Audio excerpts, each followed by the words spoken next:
So you're back, I guess, into the LCS, and I have to do more of these interviews again. What happened out there? I thought you guys were supposed to lose. Yeah, that's what I thought that was the plan the whole time. And when we started deviating from that plan, I just kind of lost my mind and no reaction. I'm just like, for years I've been redefining the word loser, and now I'm breaking that mold. Like, it felt so gross. I'll be honest, it felt really bad. Yeah, I sold out. I sold my soul to the devil for a chance at the LCS. Yeah. Yep. So this time last year, you got the boot. Yeah, buddy. From one Cloud9? I don't know, some team. They're not around anymore. They were pretty crappy. They lucked out. Lucker dogs. And now you guys lucked out. And you're back. All right, so take me through these games because people yell at me if we don't do this part. Okay, so the first game, you guys just completely outplayed them to the very end, and then you won in a very straightforward fashion, right? Something like that. Yeah. A little bit of it came from 2 Baron Seals from our jungler. Yeah. That was I guess that kind of influenced the game in a positive way. You know, Baron Seals, I guess, are good. Yeah.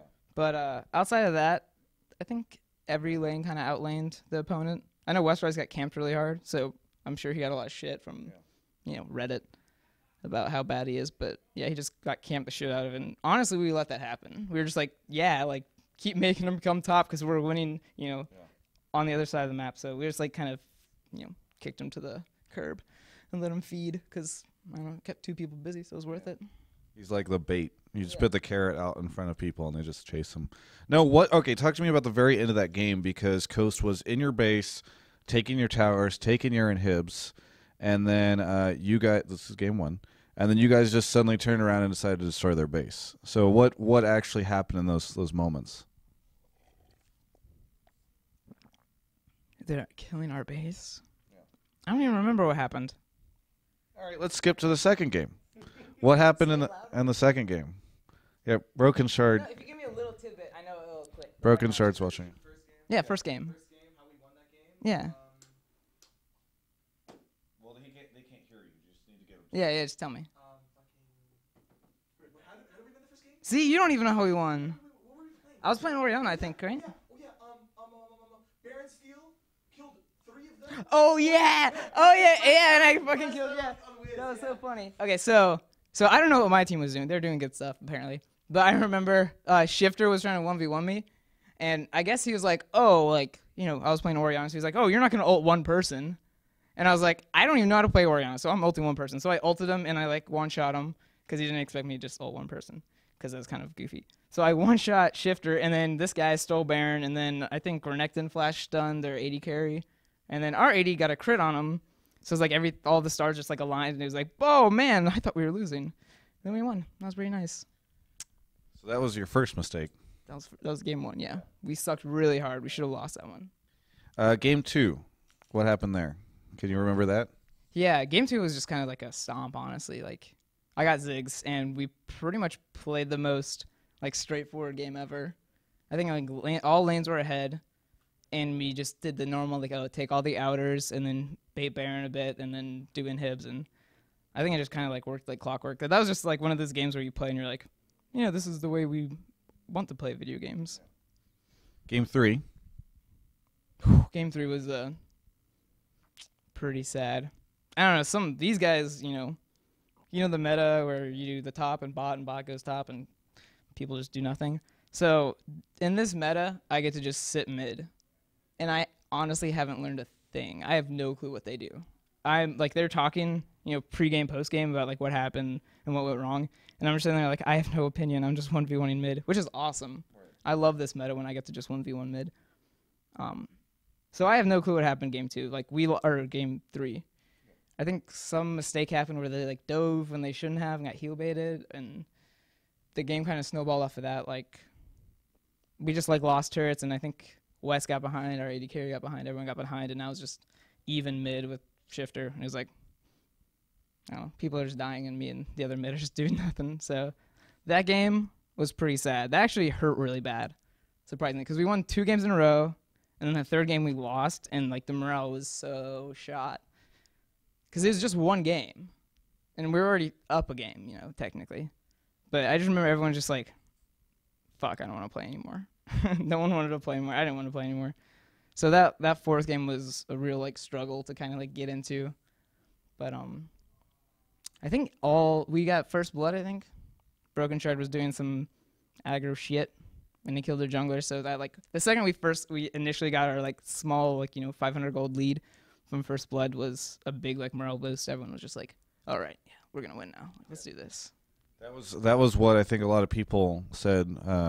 My video producer can attest to this. We were sitting there watching in the pro lounge, and as soon as you guys did that, it felt as though that was probably going to be game. Now, you guys are in the LCS, but you don't have a home, correct? We're homeless. How are you going to solve that? I don't know. I think buying a house is step one, right? You're going to buy it? Yeah, just buy it. Shit's easy. Yeah. Fucking rich, dude. Yeah. Southern California real estate prices are known for their low. Yeah. We'll buy it and we'll flip it and buy a bigger house. Flip that, buy a mansion, hang out with Will Smith, stuff like that. Will Smith, that's who you picked?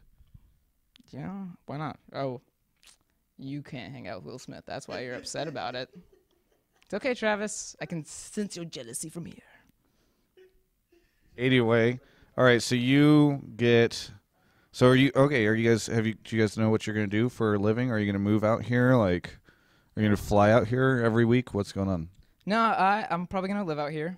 I finished school this semester, so I'm done with the whole like college thing. Get an education, and yeah, I guess we have to start looking for a house and stuff and figure out management and what people are doing. I guess that's gonna be a headache. I don't want to have to deal with all that. Yeah. Can you just like get us a house, Travis, and then like call me in a month when I have to play? That'd be really nice of you. I'm gonna be in Paris. Ooh, fancy man in Paris. Ooh. Married. Anyway, so you guys are out here now. You're in the LCS. I do want to ask you because I have a theory. Is this right here? Is this like a blood sacrifice that you made to be able to get into the LCS today? Yeah, I said I sold my soul, and what it really meant was I sold a piece of my wrist to the devil, and he accepted it. He's a very gracious guy. Well, pro players use very little body parts to play, but wrists are a pretty big part. What's going on there? I mentioned it, that I play bass. And when I was in my band, we played like 6 to 8 hour sets, and we practiced like 12 hours a day, or I practiced 12 hours a day, and playing that much like just ruined my hand, like both hands. But I can't get surgery on both at the same time because then I would basically just like stare at my computer and be sad. So I'm doing one hand at a time. I'm gonna do this one later. But so I basically just like tore up a whole bunch of cartilage in my wrist, and eventually like my joint started leaking fluid and formed a cyst. So I got that removed, and then right here you can see. Oh wait, yeah, just kidding. You can see a little scar. That's where I got my arthroscopy. So they stuck a little camera in there, and they looked around to see if I had jelly beans or candy corn in there. I'm not sure why that would be there, but what was the deal? Like, is that like a pro player issue? Are you concerned at all? I mean, people have stopped playing for carpal tunnel and stuff. Yeah. Actually, I didn't play the day of the surgery, but I had the surgery at like 6 a.m. So after I like got home and was like getting out of the anesthesia, I logged on TeamSpeak and my team was scrimming, so I sat in for scrims. So I didn't really even miss a day. We had a sub for me for that day, but then the next day I played, and it was a little rough. I think I played like really low skill champions for a little bit, but this was last week, so I've been healing pretty quickly. Now, West Rice was going to. I think it's not Rice West. I think it's West Rice. West. I'm on a team with him. How would you know? Rice West was going to retire, I believe, or sort of this would be the end of his last chance. Mm-hmm. He's made it in. What does that? I don't know. What was his reaction immediately after? I mean, I guess I saw you guys jumping around a ton, but is he just like, freaking out right now, or is he just like whatever? Oh, I don't know. Actually, he kind of disappeared after we jumped around. We did the whole practice jumping around thing. I won't say that broken, but he's doing an inappropriate gesture over there. But yeah, I'm just gonna go ahead and assume that we've been hanging out. So Wes Royce was really happy. He was excited. I'm sure he called his mommy because she's a big supporter. And then, well, he probably just shot up some heroin and he's passed out right now. Okay, well, yeah. Sounds like you're going to need a refresher on that media training from Riot. Anyway, Broken Shard, as you guys discussed in the interview, he was also going to be forcibly removed from this country if you guys didn't win. What actually, I'm kind of curious about this because he has to get like a visa now, and I know he's going back home, and I am curious, does that mean that he'll be for sure okay by the time he gets back, or by the time you guys need him to be back in a month for LCS? No, I think we might actually have to use a sub or something for a week, maybe. Okay. For first 2 weeks, we might have to use a sub, kind of like like the Dexter CLG in prison situation. So. Well, the Dexter CLG thing became like a month, so. Oof. I can't deal with a month without my jungler. Okay. Who else am I gonna yell at to get me blue buffs? I mean, a different jungler probably, like a sub. But then I'd have to watch myself because I wouldn't want to hurt his feeling. With this guy, I'm gonna yell at him about blue buff and he'll just take it. So I do. Yeah. Fucking blue buff. I didn't get blue buff until 9 minutes, broken. And he's just like, yeah, sorry. Most of the people who watched your game today felt as though, right before it started, probably felt as though Coast was going to win. Out of the LMQ, I think were the favorites, and then I think a lot of people were pitting C9 and EG about even, or maybe EG a little bit of an edge. But people were like, "Yeah, Coast is probably fine." Were you guys certain of your win today, or did you feel like where were you on that spectrum? I was actually surprised C9T lost. Because they'd been playing pretty strong. I think they kind of just played out of their element today. But, yeah, another surprise was, no one believed in us. I remember, going to Reddit, and it was just like, holy shit, no one has any faith in us. Because normally people are like, oh, yeah, underdogs. Yeah. No one even was happy about the underdogs. They were just like, Coast is just going to win. This is worthless to watch. Yeah. They weren't even like, oh, maybe the underdogs will have a surprise win. But Reddit was just like, nah, fuck those guys, they're going to lose. So I was really surprised about that. You have anything you want to say to Reddit now that they had that attitude? I have a lot to say to Reddit. Fucking Reddit, piece of shit, motherfuckers. No, I do want to say ha ha ha ha, because I did pretty well in lane 1v1 against Shifter, which, according to a lot of comments, is the very opposite of what I should have done. Apparently, I was going to get dumpstered, and he was amazing, and I suck. So, haha, Reddit. I'm salty about that. One of the last questions I have for you is, right now I think if people, the general assumption is, hey, we'll see maybe C9 or TSM, top 1 or 2, CLG maybe third, sort of how we saw them before. A lot of people are putting LMQ at that 4th place, including LMQ. And then, I don't know, a lot of people are like, okay, Curse is coming in. So then there's, not too many spots there down at the bottom. First off, do you think that that's a fair assessment of, maybe 1 through 5 or even 1 through 4? And if so, how are you going to break in there? I don't know. I think LMQ will do well in their first split. Partially because, they have good work ethic. They practice all the time and they practice effectively.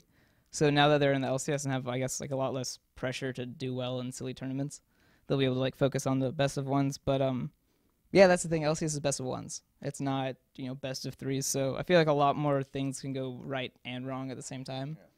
So I think LMQ will do well.